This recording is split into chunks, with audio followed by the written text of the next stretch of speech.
Huntsville's main street is an unimposing place. It's Texas's version of quaint, small-town America. Yet a quarter of this city's population is made up of convicted criminals. Thankfully, they're behind bars, locked up on the other side of Huntsville's several kilometres of barbed wire fences. Jim Willett is no stranger to prisons. He worked at Huntsville's main unit for more than 30 years. We've got 5 prisons inside these city limits that hold about 9,000 inmates. So in a town our size, that's a big chunk of the people. Huntsville has the rather dubious claim to fame that there are more prisons here than in any other town in Texas. 9 in total, 5 within the city limits and another 4 outside, including the Holiday Unit that houses 2,100 inmates. But despite being surrounded by thousands of criminals, the people who live here have got used to it. Indeed, it's estimated 40% of the city works for the prison system. So for many, living and working among inmates has become second nature.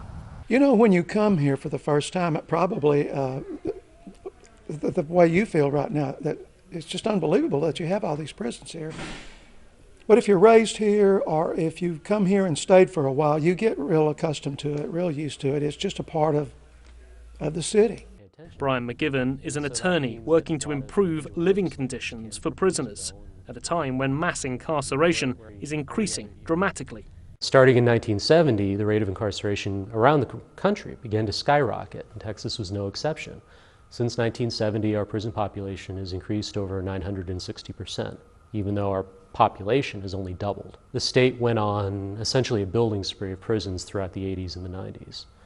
Well, shockingly, during that building spree, they cut a few corners. And as a result, our prisons are essentially built like giant metal sheds, you know, with metal walls and very little insulation. The state now has more people in jail per capita than anywhere in the world. A staggering 70,000 new people enter the prison system each year. And every 2 years, the state creates new jailable offences.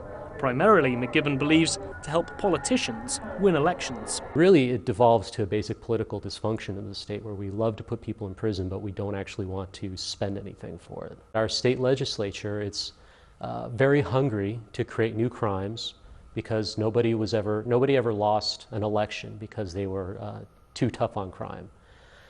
But they have no appetite to pay for that system. I mean, it's a great unfunded mandate, and the people that ultimately suffer as a result are the people who are not being housed in constitutionally adequate conditions.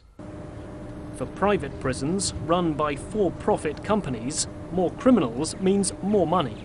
A disproportionate number of Hispanics are housed in private jails, and Congress could approve a request for $3.7 billion to lock up more illegal immigrants, money that will certainly make its way to private companies. It's hard to put a thumb on what's too many. I mean, if there's that many criminals out there that the public thinks needs to be locked up, I can't say that it's too big. We have a huge state after all, but it does, the bigger it gets, the harder it gets to handle.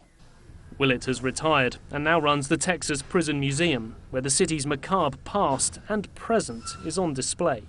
Just a few miles from here is the state's death chamber, where inmates are sent for execution.